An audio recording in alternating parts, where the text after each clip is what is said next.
Captain Phillips yesterday. How was it? Okay. Yeah. Everyone raved about it, but it was kind of good, but okay. Right. Yeah, dude, I'm in a crossroads. I don't know if you've heard me at the tables, like with my wife and stuff. I'm trying to figure all that out because I have 2 kids.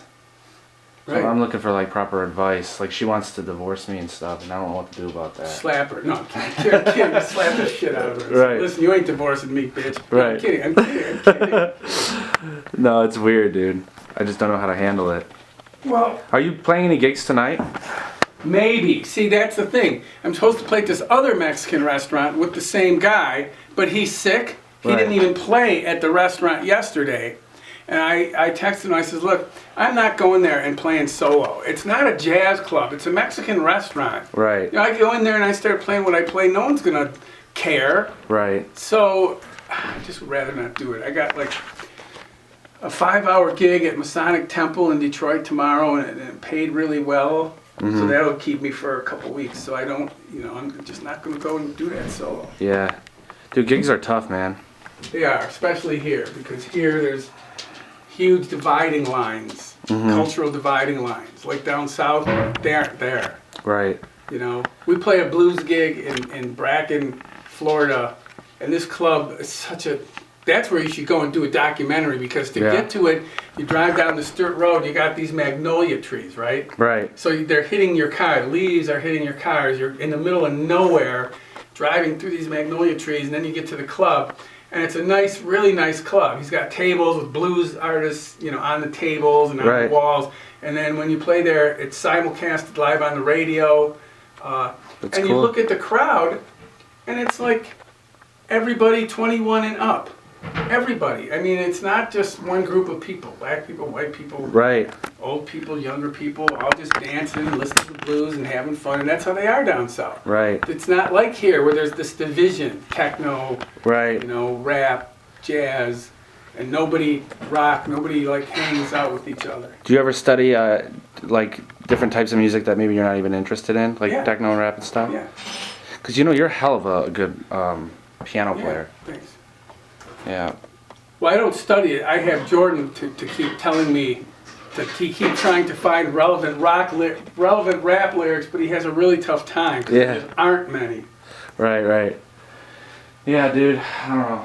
I'm like searching for something, and I can't like pinpoint what it is I'm searching for, and it's starting to Well, how old scare are me. you? 28. Well, you should be kind of like at the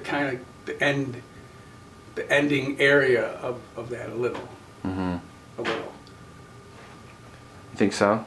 Well, yeah, a little. I mean, not a lot, because things are delayed now from like my generation. It's like, people in their 20s go around calling themselves kids, and that's like ridiculous to me. Right. So, I don't know. I wish I could go to I wish I could like continue to go to there's the other good meetings. Is there? I met a guy there, a guy that I used to work with doing, he did makeup for films. His name is Dan Phillips. I don't know if you know him or heard of him. That go into the mid? No, we went to a different one, but yeah. I don't know, man. I'm like having like, just like weird things are happening. I don't know how to handle it. Well, you are doing something and living a certain way. Right. Then you have to stop that thing and live a different way. Right. And it's not easy. No, it's not. So it takes like I say, they did that study where they asked people at various stages in recovery questions. And then they asked normal people questions. Right. And at 5 years, the answers between the addicts and the normal people were the same. Right. So that gives you a ballpark, of how long you just have to keep going. Right.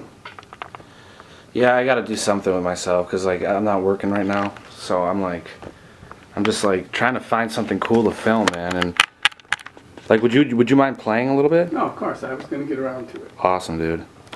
This is just for you, right? Yeah, this is it. Yeah, I'm not.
disjointed. Then you play for a while and you start the discipline of you learn other people's solos and you learn about like just a simple thing Yeah, like, that's right. like question and answer. Like if you make a question, that's a question, then you answer it.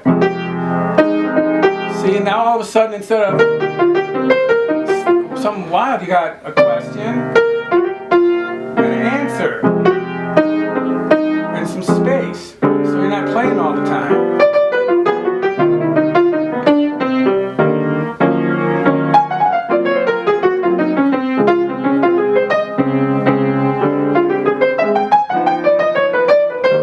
See, it's Can like- you play a little more of that? That's great. see in the space. Whoops, you still make mistakes.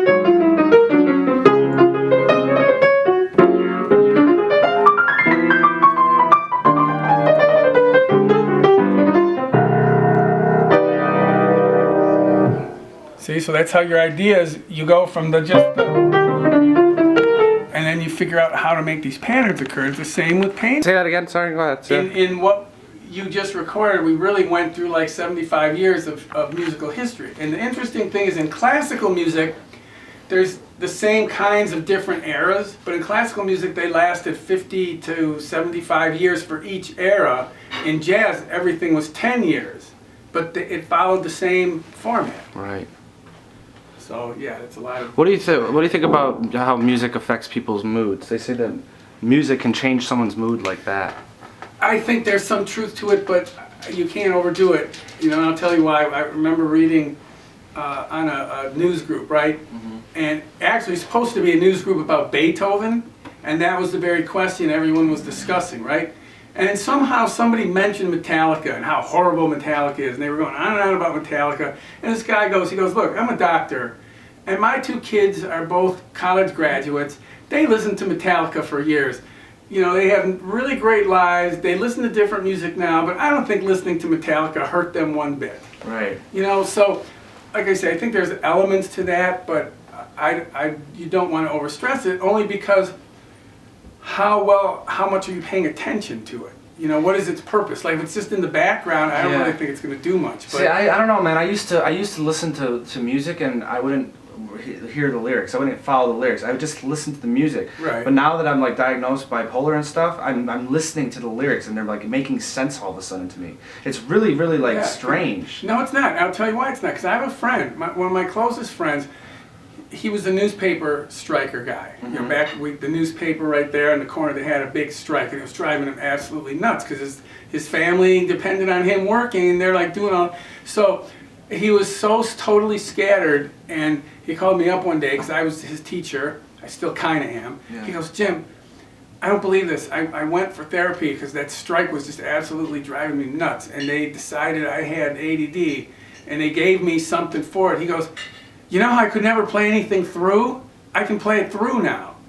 So, you know, I mean... See, when I play piano, like I just hit buttons. Right. Well, that's because you're just free-forming. That's free-forming, yeah. I don't really know how to play music. But yeah, I notice when I listen to music, I'm like, I can like feel it. Sure. I can feel it, like it's like boom, sure. boom, boom, boom, right. boom, boom, boom. Well, that's different than being influenced by. But okay. I will say this, you know, if somebody listens to a steady diet of something, okay, let's bypass being influenced by, because to me that's almost a secondary issue. The issue is being conditioned by. Right. And this is what I don't like. It's like, if you talk to a lot of people, they know the whole history of rock and roll. If you say Tommy James and the Shondells, they know Mony Mony. If you say Hermits, they know Farmer whatever, Farmer John, you got a lovely daughter, whatever that one was, right. Henry VIII, I am. Right. You know, I mean, the knowledge of just about the common person goes back to the beginning of rock and roll. Yeah. But what about blues and jazz before that? They don't know shit about it because nobody is telling them. And then before that, you had classical music. In India, the earliest form of written out and discussed music were the ragas, which they started on them at 2500 BC, and they're still playing them. And then there's Celtic music, and African music, and salsa. And most people don't know shit about any of that, and only because I call it conditioning. They don't hear it anywhere, and they accept the conditioning. They accept what they're spoon-fed, and that's okay to them. You know. How much how much of music how passionate are you about music? Is it because like to me it seemed like to me if I had your skill it would be like it's my life's passion. You know, it would be one of my great passions of my life. Yeah, but it's more. How can I put it? It ebbs and flows. Like when I was your age, okay, I would practice all night long till my wife went to work, and I'd see her off to work, and then go to sleep. Right. And then she'd come home at 8 or 9 at night. I'd get up at 6 in the evening to start up again and practice all night long. And every night, all the time, you know, people had to drag me, Jim, come out and do something. You're just sitting at the piano. Come and hear this band, Jim. Right. Whereas now I don't have to do that because if I want to play something, you know, it's kind of there already, you know. And so I can have. So now I'm more like I have goals that I need to accomplish. Right. Like learn some classical music, and I'm going to be doing my second CD this summer, and I have to have all the tunes for that. Right. But the playing around the clock, you know, it's not necessary. So I'm a freelancer. You would be considered a freelancer, right? Right. How hard is it to make a living as a freelancer in Detroit right now? It's ridiculous. And because, you know, it's okay, when I started playing, you would drive down a street, Gratiot, Woodward, whatever street, like those streets, Groesbeck. Every restaurant had live music. Every one. Live music, live music, live music, live music, live music, right? Well, once you started having DJs and karaoke, that was one of the things that, you know, all of a sudden real live music kind of, you know, people just like to watch other drunks sing, and so that like is a you know, you don't have to pay 4 people, you just have to pay 1 person now. Right. You know, and the idea of a musician playing with a lot of skill to enhance your listening or dining experience turned into entertainment, see? And that's what you're asking about, really, because the thing that's lost is the difference between entertainment and art. I mean, the idea, it isn't to denigrate entertainment. Right. Because, you know, you need, when you're in our human existence, we need just a way to have fun and relax, to watch, you know. Right. Like, I would put it like this. A great comedian like George Carlin is art. Yeah. South Park, as great as it is entertainment. Sure. You know, Simpsons definitely is art. Yeah, I think you're right. I see. I find myself sketching and doodling. I don't know how much of it could be considered slop or how much of it could be considered entertainment itself. Like for kids, and I draw cartoons. I should show you some of the stuff, dude. Sure. Yeah, I got it in my car. But like, that's like my outlet right now in this stage of my sickness. It's like letting my energy come out in the pen. Well, sure, but you see that the thing. Here's what I think. You know, just my observation. It's like, I think you're like very aware, you know, very intelligent, and you know, you want to do something, right? Yeah. But wherever you go, you need the discipline. Like doodling is one thing, but when Captain Beefheart makes some doodly painting, he sells it for 10 grand. Right. You know, that type of thing. You know, like I marvel at this painting. I have this painting by Cézanne, who I found out suffered with extremely low self-esteem. They used to call him, his nickname in France was, he was called the Flayed One, because he did this stupid statue with the insides on the outside somehow, and everyone thought it was like him, and he was so, if you criticize his painting, he'd cry for weeks, so they nicknamed him the Flayed One. And, but his thing was to draw water lilies. Yeah. And some of the last paintings he did, he just totally left reality. So when you're looking at the water lilies, you can't tell what's going on. It looks like these things coming down are like from trees. So you should be looking down into the water at the water lilies. The water lilies are up here. Well, how can they be in the water down there if they're up here? And then what is that? Is that the sun? Is that the moon? What the hell? You can't tell what nothing is, because what it is the true definition of impressionism. He's not drawing a literal picture. It's his impression of these events. That's and right. that's like just Impression. yeah, that's a whole school of art that was in the late 1800s. Okay. This guy wrote a stupid, well, it's not, I shouldn't say stupid. This guy wrote a poem called Afternoon of a Faun, because the French were like, they like pixies and nymphs and all, you know, Right. kind of like that's where their imaginations went. So this guy wrote a poem called Afternoon of a Faun, and instead of being like a literal thing about a concrete thing, it was like his impressions of things, right? So they picked that up in painting, and Van Gogh was like really the first impressionist, but the French didn't like him and forced him to kill himself and only sell one painting because they didn't like his colors, which became the way everyone painted after he died. But when he was alive, they didn't like his colors because they were too extreme. Mm-hmm. They wanted muted, soft colors, and Van Gogh was anything but that. Right. But it was the idea now, the camera was invented. You didn't have to paint these literal paint-by-number seasides because, you know, now you can actually see the seasides. So they painted their impressions of things, you know, which meant they were not painting literally. You know? Right. And there is a whole section in music, too. I gotta show you some of my work, man. And not to boast. I'm trying to have someone who knows a little bit about like psychology or something to kind of determine what my paintings are like, what they all okay, mean. sure. Let me just go get them out of my car real quick. Sure. This is fun, dude. I'm having learning a lot. fun. You ever played with a camera before like that? No, I mean, kind of. Yeah, it's pretty cool. I want to show you this stuff here real quick. Don't you want to pause it?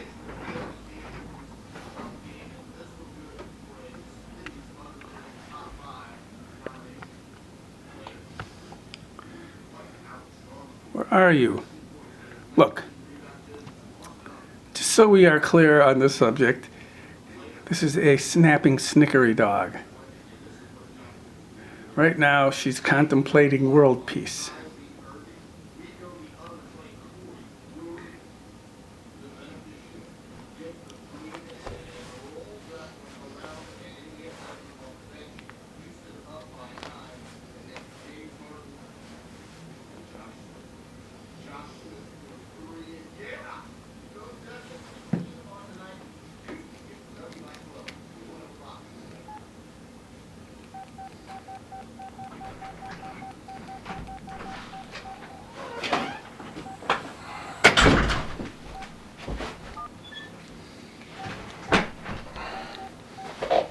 Yeah, dude, I've been trying to find a way for like an outlet in order to get my energy out, and I've been Right. finding doodling and drawing and stuff has been something that's really like Okay, fun for me. it is fun, but you have to, it's the discipline thing of it. Learning how to, you know, like I could say, well, playing is fun, and then when I play a solo, like when you're new and you try to play a solo, it sounds like this, like the guy on this jazz where he goes, okay, so the tune is called Lubasa, right? So he plays a solo and it sounds like this, right?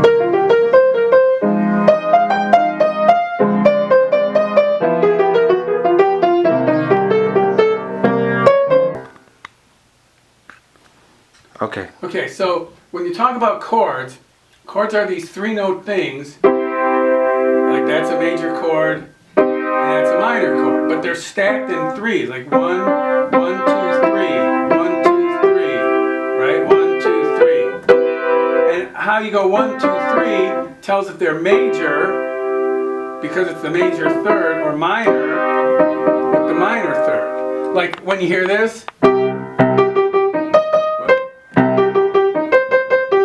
right? That's the minor third. If it was major, it wouldn't sound like that. It'd have a different sound, right? Well, if you stack the chords in fourths, 1, 2, 3, 4, 1, 2, 3, 4, 1, 2, 3, 4,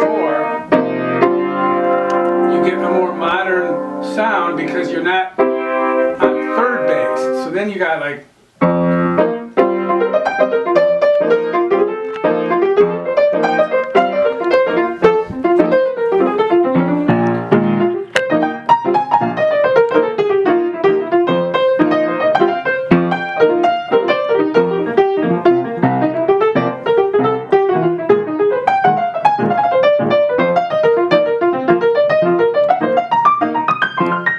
That's modal with the fourths.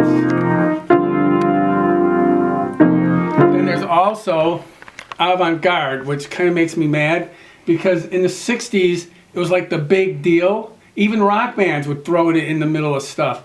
There was a band called Griot Galaxy, and I must have seen them 1,000 times. They were all black, and they'd come out with white makeup on, like whiteface. Instead of blackface, whiteface. And they'd chant and do all this crazy stuff.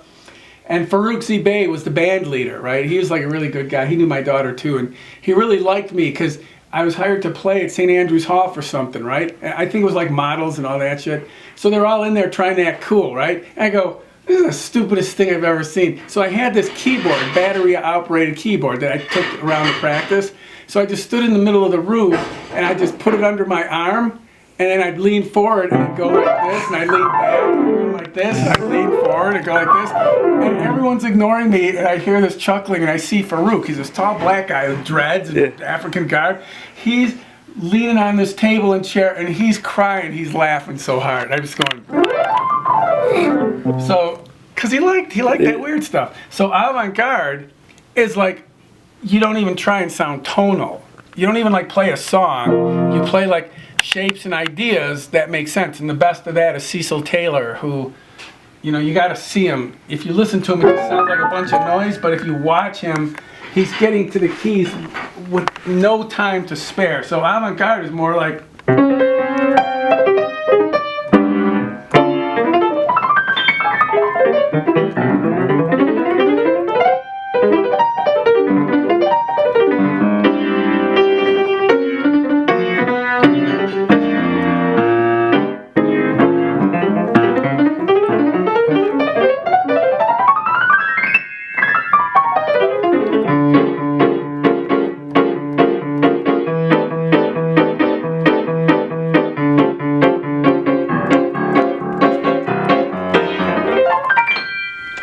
It's a lot of fun when people get tired of it because it's just right.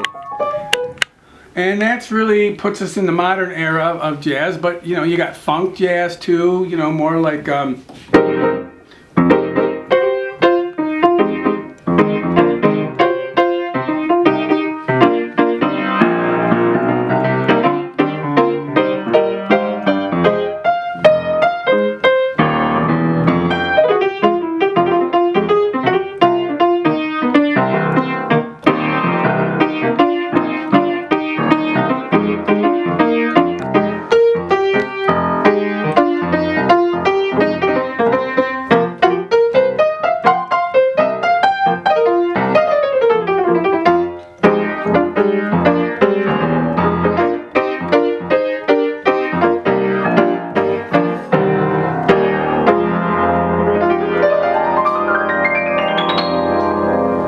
That's fantastic. Cool. Dude.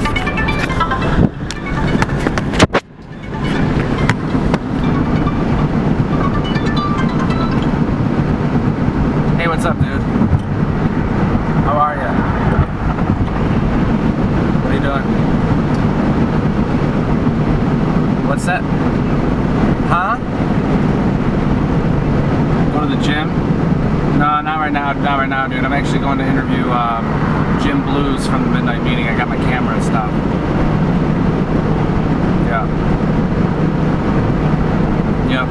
But hey, let me let you go. Let me let you go. I'm on the road. Bye bye.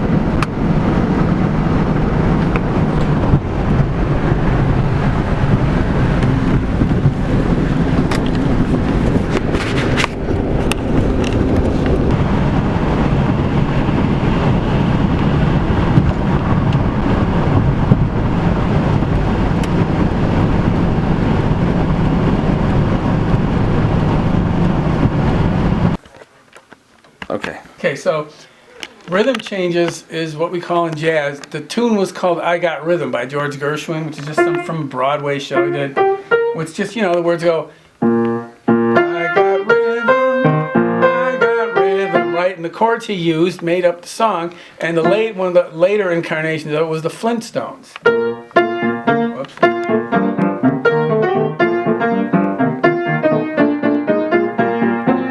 Okay, so those changes.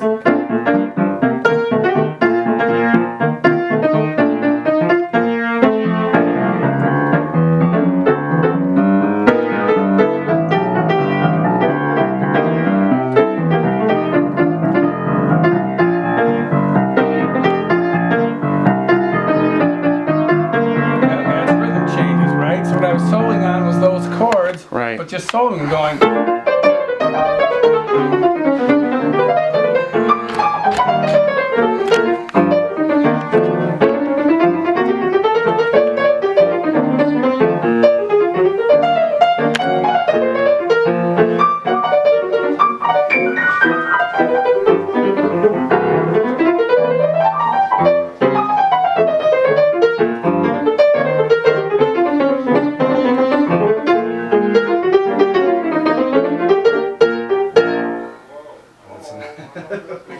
Faster. There's other stuff. Yeah, hold on. Let me get one from up high here.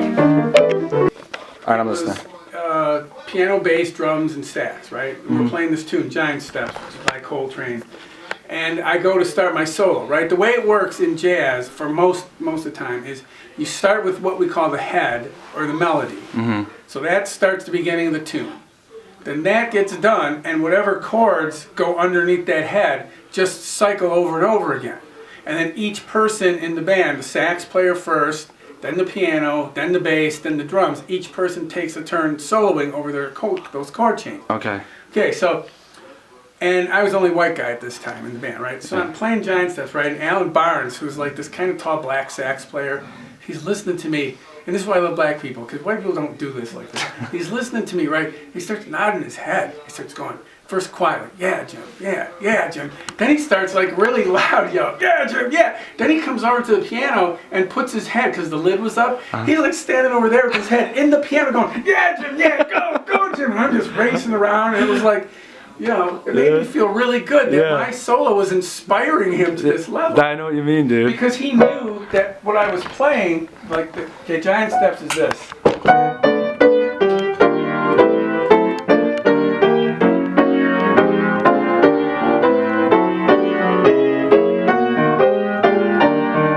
That's the melody. So you get out the melody, you start soloing.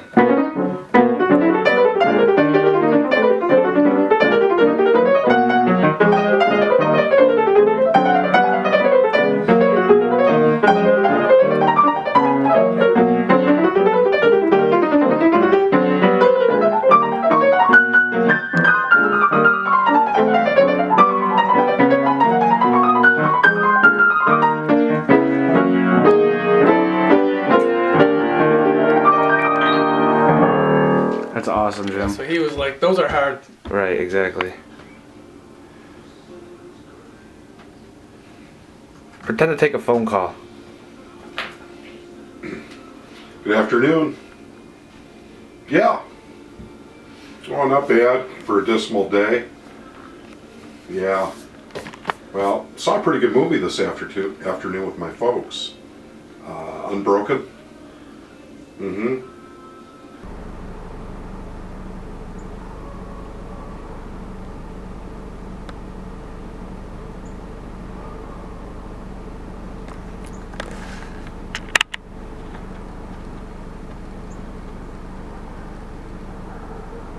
To the ridiculously cold temps that we're getting right now. Research suggests that cold weather may help keep us thin. See, apparently we have two kinds of fat in our bodies. Brown fat, which is good, and white fat.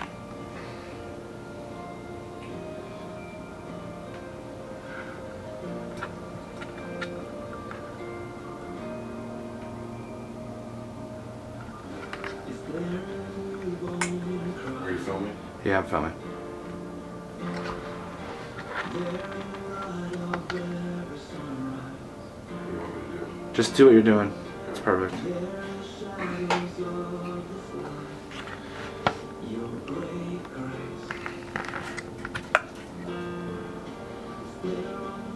On the piano. It's a weird thing.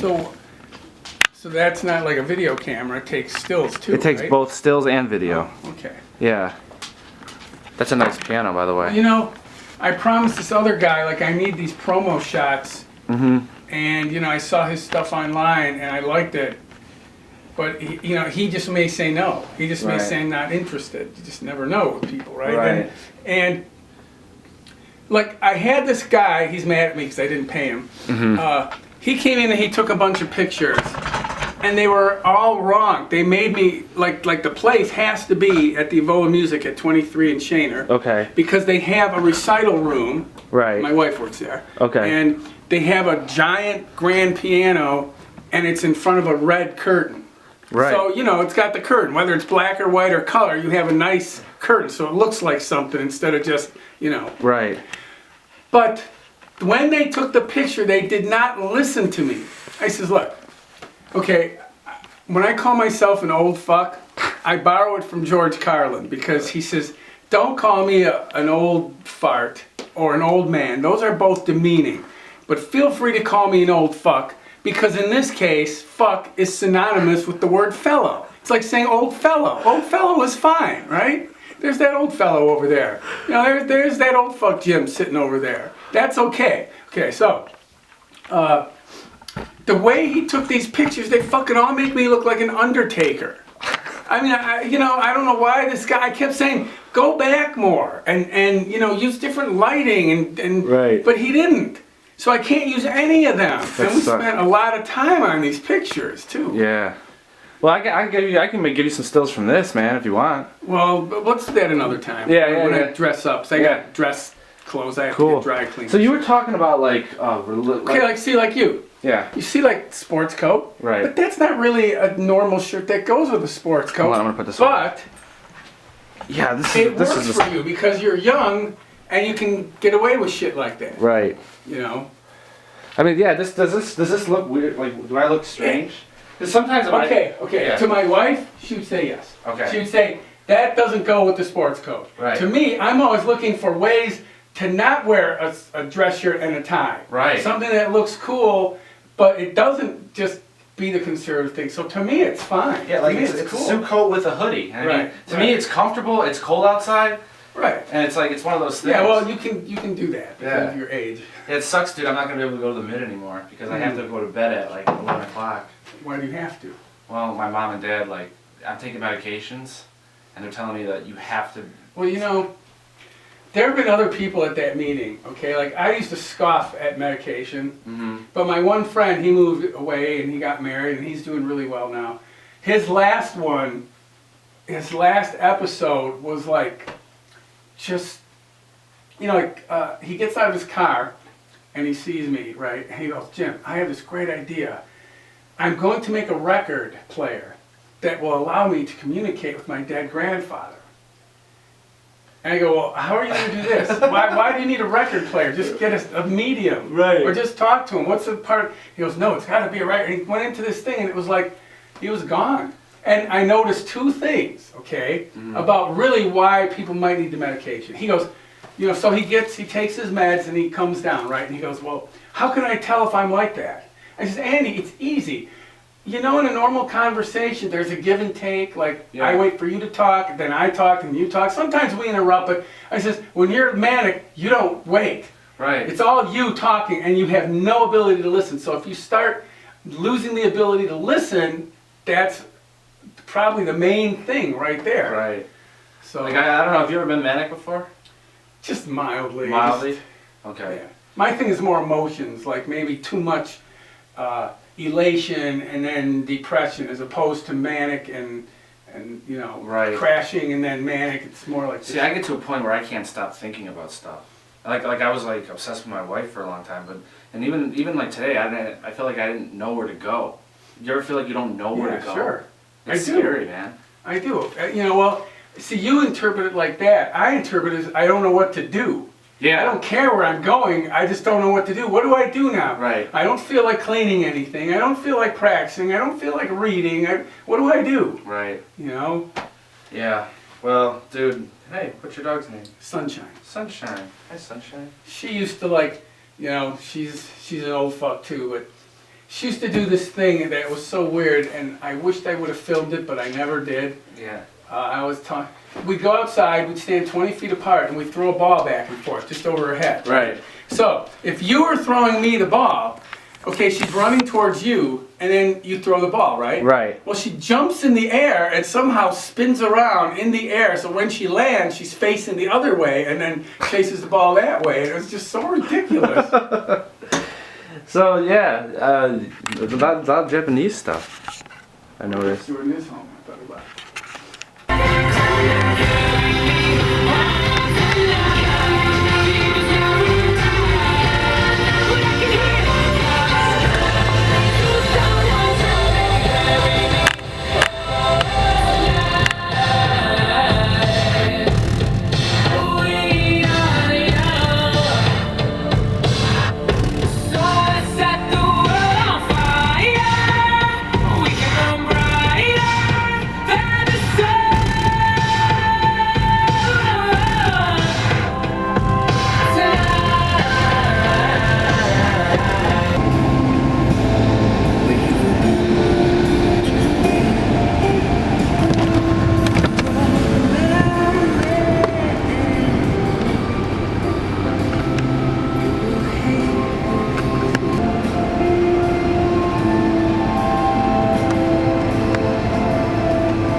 We'll do the rundown.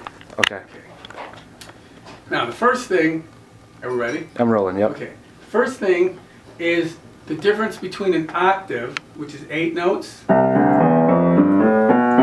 8 notes, and a tenth, which is obviously is 10 notes. Now, what they used to do in the 1800s is when they wanted a bass like this, they just use octaves. See? That's kind of like the ragtimey thing. All octaves.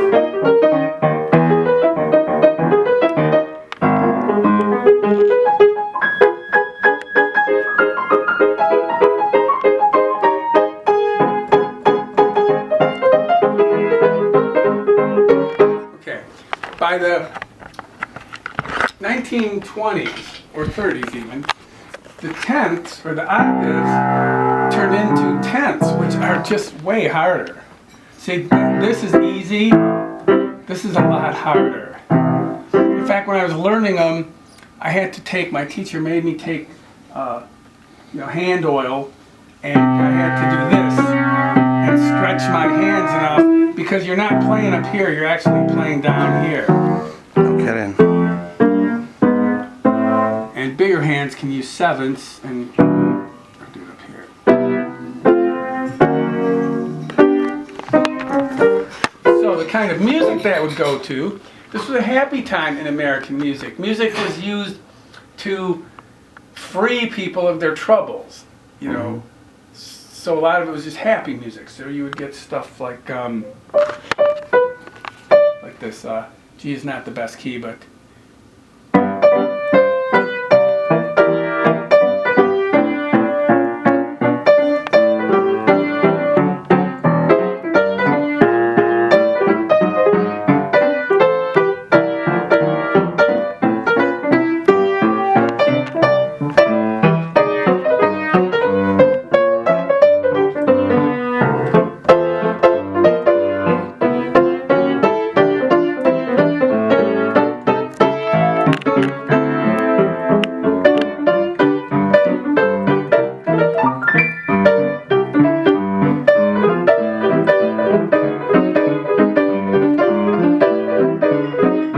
There's your tenths. Wow. And your swing feel. That's the era, the swing era, with a lot of the oompa stuff. So that was because music was kind of still localized. You know, it was like in rooms as much as concert halls. You'd go to somebody's house and have a dance party. So you had to have an oompa bass, you know, for people to dance to. Right. So that was all fine till the 1940s. And that's when jazz changed from the happy jazz. Now you have serious artists, and it was made possible by Charlie Parker, who was the sax player, who really the start of modern jazz is when Charlie Parker started playing. Say that one more time. The start of modern jazz is when Charlie Parker started playing, because the older swing musicians, they kept their technique. Their technique was awesome, but it was still kind of limited in a way. Like without, if I stopped the stride, they'd be playing like, and it was like I say, happy. So it'd be like.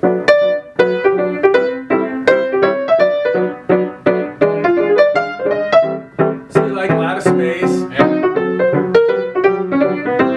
Okay, then Bird comes along and just adds that extra level of stuff to make it go.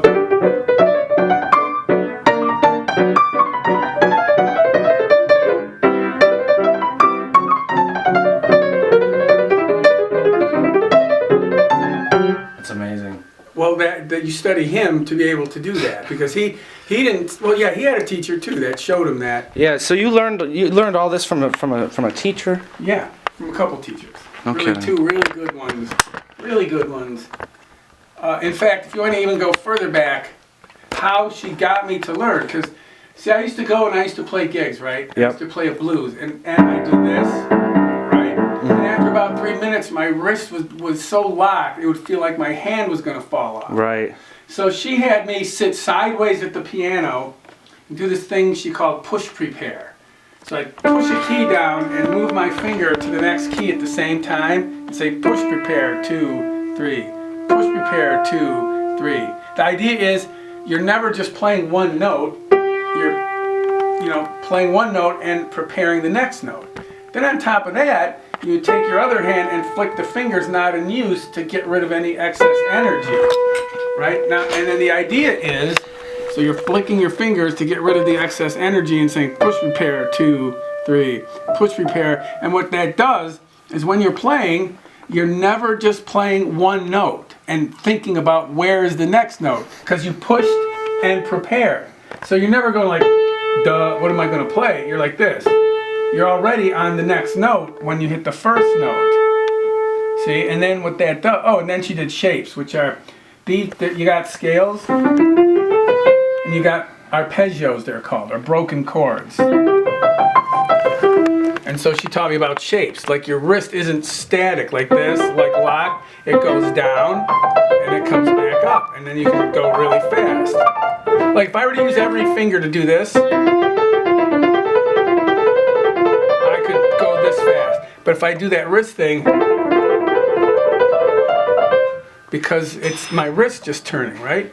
So Bird gave us the modern technique about jazz. Then the real fast bebop stuff where they'd be going.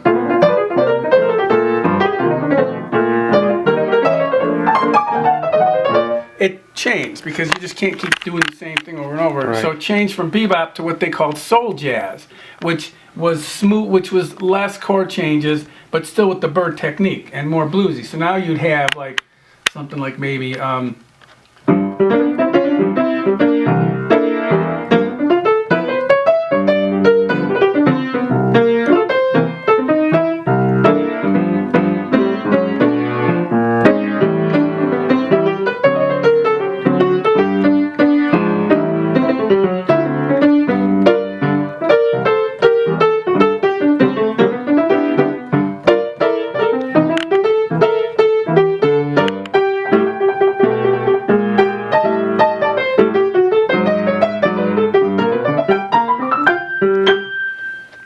like that soul jazz stuff. Jeez, man. Then you have the next era was the modal stuff. Hold on, let me get a new lens here.